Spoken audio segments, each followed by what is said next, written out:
राजेश ला centre में आप लोगों का स्वागत है। आज हम लोग चर्चा करेंगे गुंडा एक्ट लगने पर अगर कोई व्यक्ति शर्तों का उल्लंघन करता है तो उसे कितनी सजा दी जाएगी। जरा समझिएगा, अगर किसी व्यक्ति पर गुंडा एक्ट के तहत कार्रवाई की गई है और वो व्यक्ति जो उस पे शर्तें अधिरोपित की गई हैं उनका वायलेशन करता है, उन्हें नहीं मानता है, तो उसके लिए क्या प्रावधान किया गया है। क्या उसको फांसी पे चढ़ा दिया जाएगा? क्या उसको जेल में डाल दिया जाएगा? क्या उसको पकड़ करके फिर से उस जगह पे ले जाया जाएगा? क्या क्या उसके साथ होगा, इसी पे हम लोग चर्चा करेंगे। सबसे पहले मैं आपको बता दूं कि हमारे यहाँ पीसीएसजे, एपीओ, एचजेएस की तैयारी भी कराई जाती है। जिस किसी बच्चे को ऑफलाइन या ऑनलाइन क्लास ज्वाइन करना है तैयारी करने के लिए, वो इस नंबर पे संपर्क करके अपनी सुविधानुसार क्लास ज्वाइन कर सकता है। साथ ही साथ गुंडा एक्ट से जुड़े हुए किसी भी प्रावधान पे या इसके अलावा भी किसी भी कानूनी विषय पे आपको परामर्श लेना है तो आप इस नंबर पे संपर्क करके अपनी सुविधा अनुसार जो है परामर्श ले सकते हैं।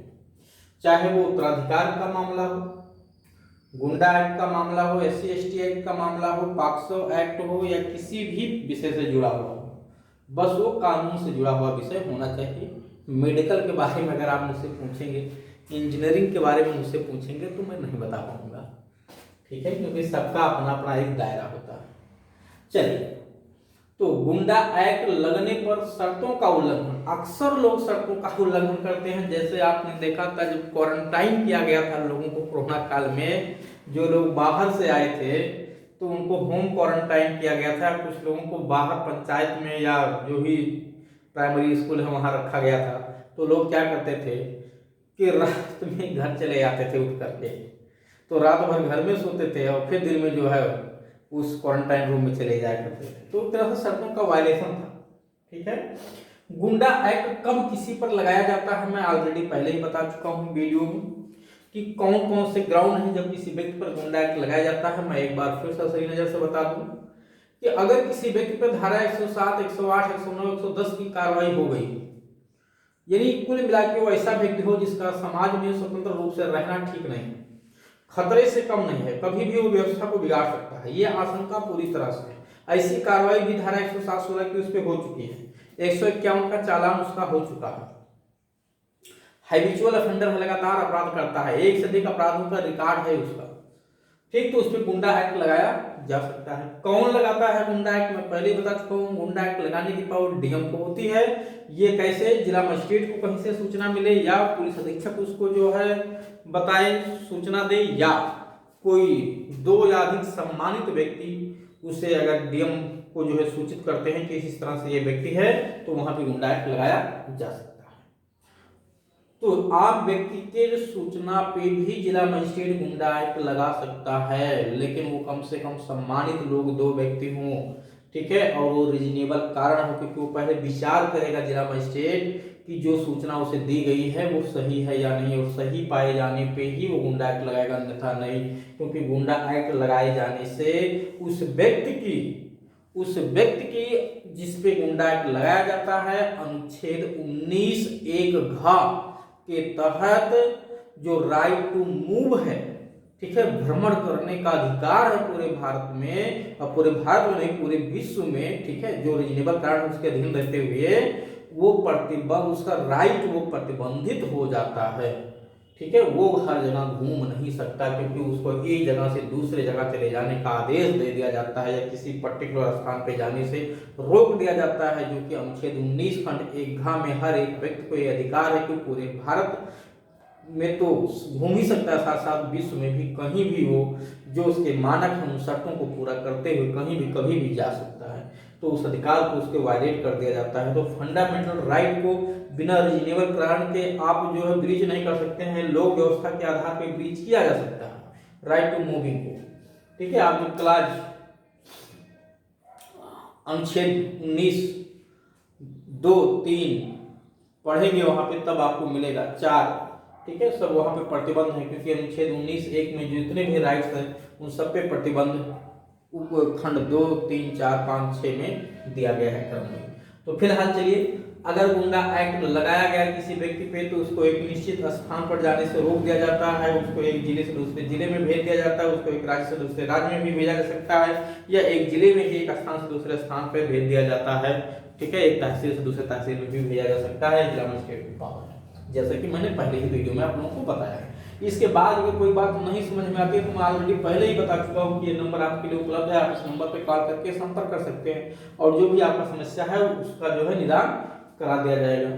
तो सबसे पहले अगर कोई व्यक्ति गुंडा एक्ट का उल्लंघन करता है तो धारा 10 में उसको पनिश किए जाने का प्रावधान, 2 जगह दंड है, धारा 10 और धारा 11। एक एक करके सुन लीजिए, धारा 10 कब लगती है, धारा 11 कब काम करती है। धारा 10 में उसको सजा देने की बात ये है कि जिला मजिस्ट्रेट उसको दोषित पाते हैं, जिला मजिस्ट्रेट को पावर मिली हुई है, ध्यान दीजिएगा।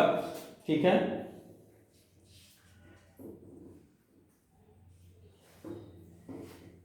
कि अगर वो धारा के तहत धारा 3 का वायलेशन करता है तो धारा 3 में ही गुंडा एक्ट लगाया जाता है। ठीक है, तो धारा 3 का अगर वायलेशन करता है तो धारा 10 में उसके लिए सजा लिखा हुआ है कि दोषी पाए जाने पे उसको 3 साल तक का कारावास दिया जा सकता है, और जो कम से कम 6 महीने से कम नहीं होगा, ध्यान दीजिएगा। 6 महीने गुंडा एक्ट की शर्तों का, गुंडा एक्ट लगने पर शर्तों का अगर कोई व्यक्ति भंग करता है तो उसको दोषी भी किए जाने पे कम से कम 6 महीने जेल में सड़ना पड़ेगा, जो अधिकतम 3 साल तक हो सकता है, और इसके साथ ही साथ जुर्माना तो उसे देना ही पड़ेगा हर हालत में। जुर्माना की कोई रकम फिक्स नहीं है, तो रकम फिक्स नहीं है तो कोर्ट जितना उचित समझेगा उतना जुर्माना लगा सकता है। इसका निर्धारण आईपीसी से होगा कि जुर्माने की रकम अत्यधिक हो सकती है किंतु अनलिमिटेड नहीं, वो अनलिमिटेड हो सकती है किंतु अत्यधिक नहीं, मतलब कि अनलिमिटेड हो सकता है बट नॉट एक्सेस। इसका मतलब ये होता है कि जुर्माना की जो भी रकम होगी वो इतनी होगी कि वो देने में समर्थ, उसके पास ऐसी प्रॉपर्टी हो, इतना नहीं लगा देंगे जिसको कभी दे ही ना पाए, जीवन में कभी संभव ना हो कि उतनी प्रॉपर्टी पैसा दे पाएगा जुर्माना, तो ऐसा जुर्माना नहीं लगाया जाएगा। ठीक है, तो ये धारा 10 में आपने देख लिया कितनी सजा है, मिनिमम कारावास 6 महीने, मैक्सिमम 3 साल हो सकता है। 6 महीने तो जाएगा ही जाएगा जेल में, वो 3 साल तक के लिए भी हो सकता है, और साथ ही साथ उस पे जो सजा होगा वो जुर्माना तो उस पर इम्पोज ही किया जाएगा। ये कौन देगा, ये सजा कौन देगा, आप लोग कमेंट बॉक्स में कमेंट करके बताइएगा। ठीक है, जो कोई वीडियो देखेगा वो बताएगा कि ये सजा देने की पावर किसको है, डीएम ये सजा देगा कि कोर्ट देगा, ये केस कहाँ चलेगा। ठीक है, जो कोई वीडियो को देखेगा अगर उसकी जेहन में ये प्रश्न उठता है कि ये सजा कौन देगा तो वो खुद कमेंट करके बताएगा, और अगर उसे नहीं आ रहा है तो खुद कमेंट करके पूछेगा कि सर बता दीजिए ये केस कहाँ चलेगा, मैं कमेंट बॉक्स में कमेंट करके बता दूंगा। तो आप इस कमेंट बॉक्स में कमेंट करूंगा तो जो कमेंट पड़ेगा वही ना जान पाएगा। फिलहाल मैं यहाँ ये बात नहीं बताऊंगा कि ये सजा कौन देगा। ठीक है, ये आपकी जिम्मेदारी है कि आप अगर पूछेंगे मतलब आपकी इच्छा होगी, जिज्ञासा होगी आपको जानने की, तो फिर मैं बता दूंगा। चलिए, धारा 11 में यह है कि बात तो यहाँ रही जेल में भेजने की, लेकिन वो तो जेल में तो बाद में भेजा जाएगा। प्रश्न यह है कि जो उसे एक क्षेत्र से दूसरे क्षेत्र में जाने का आदेश दिया गया, एक जिले से दूसरे जिले में जाने का आदेश दिया गया, जिला बदर किया गया, ठीक है, वो जिला बदर क्या अगर वो नहीं जाता है तो क्या होगा, और यदि वो चला तो गया लेकिन फिर 2 दिन 4 दिन 10 दिन 1 महीने बाद अंदर आ गया, क्योंकि एक बार ये गुंडा एक्ट लगने पे 6 महीने तक ये कंटिन्यू चलता है, बीच में जब तक उसे वापस न लिया जाए या स्थगित न किया जाए। अगर उस 6 महीने को चाहे तो 6 महीने करके बढ़ाया भी जा सकता है अधिकतम 2 साल तक के लिए। तो ऐसी स्थिति में अगर जो है गुंडा एक्ट लगा और वो 6 महीने के लिए मान लेते हैं एक बार में बाहर कर दिया गया और वो बीच में ही वापस आ गया या वो गया ही नहीं, तब क्या होगा। तो अगर वो गया ही नहीं या बीच में वापस आ गया, दोनों परिस्थितियों में वो गया ही नहीं या बीच में वापस आ गया, या बीच बीच में चला आता है फिर चला जाता है, तो इस बात की शिकायत आपको जिला मजिस्ट्रेट से करनी होगी कि साहब वो गया ही नहीं, यानी इसका पालन नहीं कर रहा है, या वो चला आया बीच में, या रात में चला आता है, रात में घूमता है, देखा हूं मैंने ऐसे व्यक्ति को। तो इसकी शिकायत आप जैसे ही जिला मजिस्ट्रेट से करोगे, और जिला मजिस्ट्रेट को जैसे ही बात की, क्योंकि ऐसी स्थिति में जब जिला बदल किया जाता है तो उस स्थान की जो पुलिस होती है, पुलिस स्टेशन, वहाँ एक पुलिस अधिकारी की जिम्मेदारी डाल दी जाती है कि आप इस व्यक्ति पर निगरानी रखिएगा। अगर ये इधर वापस आता है, शर्तों का वायलेशन करता है, तो इंफॉर्मेशन दे पुलिस तुरंत डीएम को। तो कैसे भी अगर जैसे जिला मजिस्ट्रेट को ये पता चलता है कि इस तरह से वो शर्तों का वायलेशन करता है, तो जिला मजिस्ट्रेट उसे गिरफ्तार करवा सकता है। कैसे? जबरदस्ती बल प्रयोग करके भी गिरफ्तार करवा सकता है, जबरदस्ती उसको पकड़वा लिया जाएगा और फिर उठा के उस क्षेत्र में भेज दिया जाएगा। अगर पुलिस अधिकारी को पता चल जाता है इस बात की जानकारी, ठीक है, पुलिस अधिकारी को इस बात की जानकारी होती है कि ऐसा व्यक्ति शर्तों का वायलेशन करता है, तो कोई भी पुलिस अधिकारी भी बिना वारंट के उसे गिरफ्तार करके तत्काल नजदीकी मजिस्ट्रेट के यहाँ पेश कर देगा, और वो नजदीकी मजिस्ट्रेट डीएम को सूचित करेगा और जिला मजिस्ट्रेट फिर उसको बाहर जाने का आदेश करेगा। तो इस तरह से यहाँ उसको फर्स्ट टाइम भेजना, सेकंड टाइम भेजना धारा 11 है, और यहाँ पे उसको जेल भेजना, दंडित करना धारा 10 है। उम्मीद है आप लोगों को ये चीजें समझ में आई होंगी। उसके बाद अगर कोई बात नहीं समझ में आती है तो जरूर आप लोग कमेंट करके बताइएगा।